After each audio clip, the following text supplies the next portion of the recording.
இரண்டு அல்லது திராவிட கட்சிகள் அத்தனை பேருமே சேர்ந்து பிஜேபியுடைய வளர்ச்சியை ரொம்ப குறைச்சி மதிப்பிடுறீங்களா அல்லது வளர்ச்சின்னு ஒன்று இல்லவே இல்லை அப்படின்றீங்களா? திமுகவா இருக்கட்டும், மதிமுக இருக்கட்டும், அதிமுக இருக்கட்டும், திராவிட கழகம் இருக்கட்டும், இல்லாட்டி எந்த இயக்கமா இருக்கட்டும், நீங்க மக்களை சார்ந்துதான் அரசியல் பண்ண முடியும். தமிழ்நாட்டில் நீங்க மக்களை சார்ந்து அரசியல் பண்ணும்போது மக்கள் என்ன, ஜனங்க என்ன நினைக்கிறாங்க, ஜனங்க எது பிடிக்குது, ஜனங்க யாருக்கிட்ட எதை பிடிக்கல அப்படின்னு பார்க்கும்போது ஒட்டுமொத்த தமிழ்நாட்டிலையும் பொறுத்த வரைக்கும் பாஜக குறிப்பா அவங்க கடந்த 10 வருஷங்கள் அவங்களுடைய ஆட்சியை பத்தி ரொம்ப ஒரு ஒரு கோபம் இருக்கு.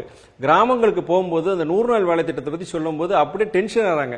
நான் பிரச்சாரம் ஆரம்பிக்கும் போது ஒரு கிராமத்துல பேசும்போது என்ன பண்றேன்னா, மற்ற விஷயங்கள்லாம் பேசி கடைசியில தான் அந்த 100 நாள் வேலை திட்டத்தை பத்தி பேச. ஏன்னா முதலே பேசும்போது ஜனங்க பயங்கரமா டென்ஷன் ஆறாங்க. இந்த கிராமங்கள் இருக்கு. அதே மாதிரி சிறுபான்மையினர் மத்தியில் என்னன்னா ஒரு பயம் இருக்கு, வெறுப்பு இல்ல, பயம். இந்த மறுபடியும் ஒரு மோடி வந்துட்டாங்கன்னா இந்த சிட்டிசன்ஷிப் அமெண்ட்மெண்ட் ஆக்ட் இருக்கட்டும், குடியுரிமை திருத்த சட்டமா இருக்கட்டும், இல்ல காமன் சிவில் சட்டமா இருக்கட்டும், இந்த மாதிரி சட்டங்களை வச்சு நம்ம இந்தியாலே வாழ முடியாதா அப்படிங்கிற ஒரு அச்சம் சாதாரண இந்த சிறுபான்மையினர் ஜனங்க மத்தியில் இருக்கு.